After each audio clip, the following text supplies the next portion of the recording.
बिस्मिल्लाहिर्रहमानिर्रहीम। अस्सलाम नाज़रीन, आज इमरान खान के प्रिंसिपल सेक्रेटरी आज़म खान का जो कॉन्फेशनल स्टेटमेंट है, जो एक वादा माफ गवाह का स्टेटमेंट कहना चाहिए, जो उन्होंने दफ़ा 164 के तहत दिया है, उसके 4 सूट डंके बजे हुए हैं। सारे तकरीबन आज यूट्यूब चैनल्स, सारे टीवी चैनल जो हैं उसको हर तरीके से ज़ेर बहस ला रहे हैं। ज़ाहिर है कि जब ये सारी चीज़ें हो रही होती हैं तो किसी न किसी हद तक जो हमारे जैसे जो लोग होते हैं, जो उन्होंने किसी न किसी तरीके से उस पर तबसरा करना होता है, उनकी ज़िंदगी जो है वो अजीरन हो जाती है। तो सारा दिन वो बीपर्स और ख़बरों के लिए कोई ना कोई क्लिप या इस तरह की चीज़ें जो चलती रही हैं। बारह एनीवे थोड़ी लेट हो गया हूँ वीलॉग करने में, लेकिन मैंने भी सोचा कि कम से कम अपने वीलॉग में भी वो जो बातें सारा दिन मैं करता रहा हूँ उसको सम अप करके पेश करूँ। देखिए, क्राइसिस ये है कि ये वाक़या बहुत बड़ा है, इसमें तो कोई शक नहीं कि इमरान खान साहब ने जब ये साइफ़र की बात की तो मेरे जैसे बहुत सारे लोग जो उनके मुखालिफ हैं, तो उन्होंने उसी वक्त कहा था कि ये झूठ है और ऐसा कोई ये दूरी कोड़ी है और कहीं से भी ये मामला जो है इमरान खान साहब जो उस पर जिसे कैपिटलाइज करना चाहते हैं वो बिल्कुल बेपर्की उड़ा रहे हैं। लेकिन बहरहाल जो जिस तरीके से उन्होंने जब एस्टेब्लिशमेंट को आड़े हाथों लिया और इसको पूरा हर जगह पे इसके डंगे बजा दिए और फिर शोर होगा किया, पहले तकरीर की, फिर जिस तरीके से 10 अप्रैल को में जो उनके वोट ऑफ नो कॉन्फिडेंस था उसको इन्होंने सबोटाइज करने के लिए कासिम सूरी को इस्तेमाल किया, आइन की वायलेशन की, वो सारी दास्तान आपके सामने है। सुप्रीम कोर्ट ने उसको रिवर्ट बैक किया और आज भी अगर इमरान खान साहब को देखा जाए, सुप्रीम कोर्ट का एक फैसला मौजूद है जिसमें कहा गया है कि इन्होंने आइन को तोड़ा है या आइन का मजाक उड़ाया है। 12 उससे निकलती हुई जब वो आए तो उन्होंने फिर उसके ख़िलाफ़ जलसे शुरू कर दिए। उनको अंदाज़ा हो गया कि इनका ये झूठ जो है वो चल पड़ा है, मुश्किल ही नहीं है। ये तो वो ख़ुद एक कॉल बताते हैं कि आप बहुत सारे बंदों को थोड़े वक्त के लिए बेवकूफ़ बना सकते हैं, थोड़े बंदों को बहुत सारे वक्त के लिए बेवकूफ़ बना सकते हैं। आपने देखा नहीं है कि फिर कल्ट में जो थोड़े से बंदे रह जाते हैं वो सारा साल तक बेवकूफ़ बने रहते हैं, लेकिन बहुत सारे बंदे जो हैं वो सारा साल देर तक नहीं रह सकते कि झूठ नहीं होता है। इमरान खान साहब के तो सबसे ज़्यादा जानते थे कि ये जो मरासले का जो झूठ है, जो ख़त वो लगाते थे, अमरीकी ख़त, और उसमें डोनाल्ड लू का नाम लिया और सारे नाम लिए, तो ये सारा झूठ है, ये लास्ट करेगा नहीं। बहरहाल मेरा मौजू जो है थोड़ा हट के है। मैं ये समझता हूँ कि एक आज़म खान साहब ने जो बयान दिया है ये बहुत थोड़ा है और बहुत लेट है। चलो बहुत थोड़ा नहीं कहते, लेकिन बहुत लेट है। ये आज़म खान जो बयान है ये अप्रैल में भी दे सकते थे कि जिन लोगों ने आज़म खान से बयान लिया है वो अप्रैल के अंदर भी आज़म खान से बयान ले सकते थे। ये उनके लिए कोई मुश्किल नहीं था, लेकिन ये नहीं लिया गया। चुनाचे जब इससे पहले इमरान खान को साहब जब इक़्तिदार से अलहदा हुए तो 1.5-2 महीने 3 महीने बाद जनरल इफ्तिखार बाबर साहब जो सो DGISPR थे, उन्होंने एक प्रेस कॉन्फ्रेंस की, उसने कहा जी ये साइफ़र की चीज़ें गलत हैं, ये हैं वो हैं, एक बिल्कुल ही होम्योपैथिक तरीके से उन्होंने वो माल बेचने की कोशिश की। तो मैंने कहा जी आप एक तो जनरल साहब अगले दिन मैंने DO में भी कहा और अपने कॉलम में भी लिखा कि आप ये एक बहुत टू लिटल टू लेट है, आप ये बात आपको जो कर रहे हैं इतनी ही करनी थी, तो ये आपको 29 मार्च को करनी चाहिए थी जब इमरान खान इक़्तिदार में था और जब वो इल्ज़ाम लगा रहा था और जब वो कह रहा था कि जब वो कभी आपको न्यूट्रल कुछ जानवर कह रहा था, मीर जाफ़र मीर सादिक कह रहा था, साइफ़र लहराया उन्होंने ये बताया कि किस तरीके से साइफ़र जो है वो मेरे, क्योंकि आप ये देखेंगे वो 22 मार्च को वोट्स होने थे, नहीं कराया गया। 28 मार्च को इमरान खान साहब के खिलाफ वोट्स होने थे और असेंबली के बाद जलसा करने की कोशिश की ताकि लोगों को आने से रोका जाए। वो तो खैर एक और दास्तान है, कैसे कैसे उसके बाद वो चीज़ें जो है ज़्यादा जो है कॉम्प्लिकेटेड हो गई। तो इमरान खान साहब ने जब ये बात कही थी तो अगले दिन यही बातें जो थी जनरल इफ्तिखार बाबर साहब को करनी चाहिए थी, ना कि। अब मैं हमेशा ये कहता हूँ कि इसमें जो जनरल बाजवा का किरदार है वो इंतहाई घिनौना है। ये नहीं कि वो ये सारे काम हो रहे थे, वो असल में इस सारे कामों से ज़्यादा मसरूफ़ थे इस काम के अंदर कि जो 29 नवंबर 22 को जो आर्मी चीफ बन रहा था, यहाँ तो उनकी अपनी एक्सटेंशन के लिए उन्होंने पहले तो तन मन धन की कोशिश करनी थी। जनाब बाजवा साहब 100 अपने कस्में खाएँ, कुरान के उठाएँ, हल्फ उठाएँ कि मैं बिल्कुल, मेरी कोई दिलचस्पी नहीं थी तोसीह मुलाजमत के लिए 2022 के अंदर। ये तो खैर उनका किसी किस्म के एक अमल ने नहीं बताया, लेकिन वो एक, मैं हमेशा कहता हूँ कि उन्होंने, चूँकि वो अब एक जन आसिम मुनीर की अपॉइंटमेंट रुकवाने के लिए, या उस वक्त उनके ज़हन में नहीं होगा कि वो भी आर्मी चीफ बन सकते हैं, तो वो चाहते थे कि बस के सिनारियो में ना भी बनूँ तो अपनी मर्ज़ी का आर्मी चीफ बनाता जाऊँ, जो कि उनके पास कोई इख्तियार नहीं है। ये वज़ीर आज़म पाकिस्तान का इख्तियार है कि वो आर्मी चीफ किसे बनाते हैं, लेकिन वो चाहते थे कि नहीं, इसमें मेरा ही इख्तियार इस्तेमाल हो, क्योंकि वो मैं ही उसके अंदर हिस्सा लूँ। तो ये वो सारा था जिसमें इमरान खान साहब को ज़िंदा रखा गया। अगर यही आज़म खान वाला मसला जो है ये अप्रैल में आ सकता था। आज़म खान तो वही है, वो कहते हैं ना, वही बंदा है और उसी अजाए तरकीबी के साथ है। इन बंदों के बारे में बताता जाऊँ। इमरान खान साहब के साथ जितने बंदे थे, चाहे वो जो पार्टी के अंदर जो टॉप के 18-19 बंदे हैं इमरान खान साहब के बाद, या ब्यूरोक्रेसी में उनके इर्द गिर्द जो बंदे थे, एक शहजाद अकबर समेत, ये सारे के सारे बुनियादी तौर पे इनको एस्टेब्लिशमेंट ने ही इमानतन दिए थे। इमरान खान साहब इनको अपना समझ बैठे। आज अब जा रहे हैं तो कहते हैं मुझे बंदे छोड़ के जा रहे हैं। नहीं, वो बंदे अपने घोंसलों में वापस जा रहे हैं। कुछ लोगों ने बाजवा साहब के और इदारे के ख़िलाफ़ जो उन्होंने एक ऐलान जंग जिहाद बाजवा साहब ने भी जो जारी किया हुआ था, उसी के तहत उन्हें परवेज़ इलाही को भी इमरान खान साहब की तरह टोरा हुआ था। जब फैज़ हमीद साहब जैसे जनरल, वो उनका करियर तबाह बर्बाद कर दिया, उनका मुस्तकबिल तारीक कर दिया, उनको भी उन्हें इमरान खान साहब के साथ मिला के एक तासुर देने की कोशिश की इमरान साहब को कि आप के साथ एस्टेब्लिशमेंट जो अंदर से मिली हुई है, ताकि वो उससे अपनी मर्जी काम लेते रहें। यानी कि ये जो हमेशा मैं कहता हूँ ये जलसे, जुलूस, लॉन्ग मार्च, ये सारे के सारे इस हुकूमत के ऊपर प्रेशर थे। और आखिरी लॉन्ग मार्च जो था जनाब आसिम मुनीर की अपॉइंटमेंट रुकवाने के लिए था। ये सारे जितने था जनाब बाजवा साहब के वेस्टेड इंटरेस्ट, जो उसके मफादात थे, उनके तहफ़्फ़ुज़ के लिए था। चुनाचे मेरा जो केस है वो ये है कि आज़म खान साहब से जिन्होंने आज बयान दिलाया है, इस बयान का क्या हुआ है। इसके कानूनी तौर पे तो कोई शक नहीं कि इमरान खान साहब के ख़िलाफ़ एक बड़ा ज़बरदस्त किस्म का एक गवाही आ गई है। और केस तो FIA ने कल, शायद मैंने बताया था कि FIA ने वो स्टार्ट कर दिया इन्वेस्टिगेशन, अदालत ने वो स्टे खारिज कर दिया। तो उसके ऊपर तड़का लग गया, बल्कि तड़का क्या लग गया, अब उसका पूरे मवाद आ गए।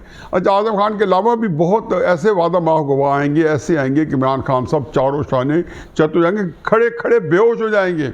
ज़ाहिर है ये पहले भी नहीं है और ये आखिरी भी नहीं है। अभी जो इससे अच्छे तकड़े वादा माहगवाह अप्रूवर जो है वो आ रहे हैं और उन्होंने इमरान खान साहब के ख़िलाफ़ कटहरे में खड़े होकर गवाही देनी है।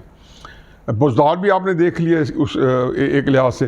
अब मेरा जो केस है वो ये है कि ये काम जो थे अप्रैल में हो जाते, तो आज इमरान खान साहब का फ्रीज जो है वो इस तरीके से पूरे पाकिस्तान को जिसको कहना चाहिए कि ऑक्टोपस बन के पूरे पाकिस्तान के अंदर अपने पंजे ना गाड़ चुका होता और पूरे सोसाइटी को तलपट ना करके खड़ा होता। तो बहरहाल ये वो खमियाजा है। अब इमरान खान साहब ने आज फरमाया एक बड़ा ज़बरदस्त, उन्होंने कहा जी कि मैं कल इससे पर्दा उठाऊँगा इस सारी सूरत हाल से, कि मैं बताऊँगा, मैं ऐसा कहूँगा, मैं सरप्राइज़ कर दूँगा कल। इन्होंने मुझे मौका दिया है कि मैं इसका जवाब में बताऊँ कि असल ये वाक़यात क्या है। अच्छा, मुझे हकीकत यह है कि इमरान खान साहब को क्रेडिट देना पड़ेगा कि वो गुस्से में इश्तियाल में आके बिल आखिर वो सच्ची बात ही बता देते हैं। इसमें भी बता देंगे कि मेरे साथ बाजवा साहब वगैरह ने या मुझे हौसला अफजाई की या फैज़ हमीद के ज़रिए हौसला अफजाई की या फ़लाँ की, कोई ना कोई ऐसी बात ज़रूर होगी कि जिसके लिए मैं समझता हूँ कि इस्टेब्लिशमेंट के लिए नहीं, बाजवा के लिए, फैज़ हमीद के लिए एम्बेरसमेंट होगी। इमरान खान साहब की गलत फहमी है कि इसे किसी और को नुकसान पहुँचा सकेंगे।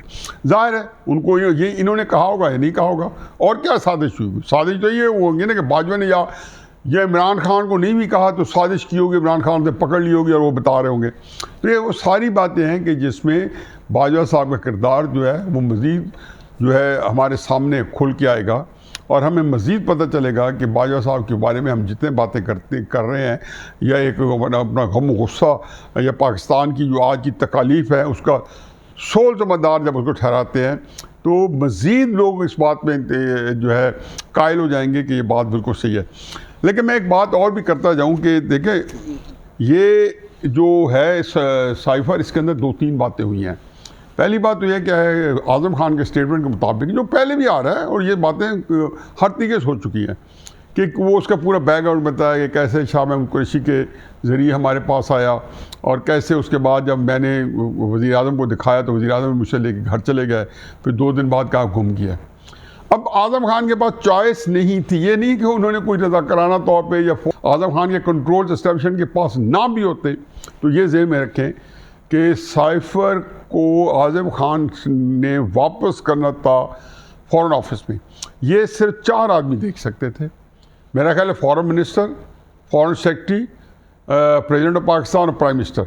प्रिंसिपल सेक्रेटरी चूँकि वज़ीर आज़म की सारी क्लासीफाइड डॉक्यूमेंट्स जो हैं, सारी सीक्रेट डॉक्यूमेंट्स जो हैं वो प्रिंसिपल सेक्रेटरी के थ्रू प्राइम मिनिस्टर तक पहुंचती हैं, तो उन्होंने जब उनके पास पहुंचे तो उन्हें वापस करना था। वो एक पाकिस्तान के सरकारी मुलाजिम थे, ब्यूरोक्रेट थे, वो अफोर्ड ही नहीं कर सकते कि इस तरह की सीक्रेट डॉक्यूमेंट वो वापस ना कर सकते। इमरान खान साहब ने गुम कर दी तो उनके तो उस दिन से वैसे हाथों के तो तोड़े रहने चाहिए थे कि ये चीज़ ने सेटल नहीं होना था कि वो डॉक्यूमेंट वापस करना लेना ये और ज़रूरी हो गया है कि वो आप वापस करें और वो रिकवर करने के लिए इमरान खान साहब घरों पे छापे भी पड़ेंगे और छापे पड़ने से पति इमरान खान साहब के हो सकते हैं फ़ोन भी कब्जे में ले लिए जाए, उनको भी दोबारा उनका फ्रॉडने को बेशुमार चीज़ें सामने आए। देखें, ये कोई ऐसी बात नहीं है। अमरीकी तारीख में ये भी आप देखें कि जून के महीने में, जून के पहले हफ्ते में हमने नहीं देखा कि डोनाल्ड ट्रंप जो उनका एक्स प्रेसिडेंट, पहली दफ़ा अमेरिका की हिस्ट्री में इसी क्लासीफाइड डॉक्यूमेंट्स के ऊपर उसको मिस हैंडल के होने के चक्कर में, और मिस हैंडल की यह है कि जी उठा के अपने घर ले गए थे और वो मिल नहीं रही, तो उन्होंने कहा ये मिस हैंडल किया। कुछ डॉक्यूमेंट जो वाइट हाउस में क्लासीफाइड डॉक्यूमेंट्स थी, जाते प्रेसिडेंट डोनाल्ड ट्रंप जो है वो साथ ले गए।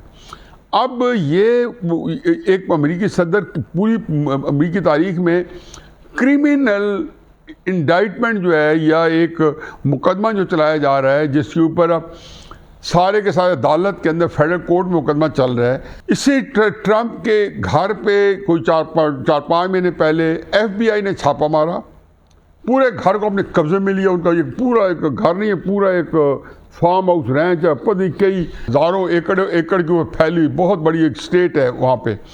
उसके अंदर उन्होंने FBI जाके और बहुत सारे सीक्रेट डॉक्यूमेंट जो है वहाँ से उठा के ले आए।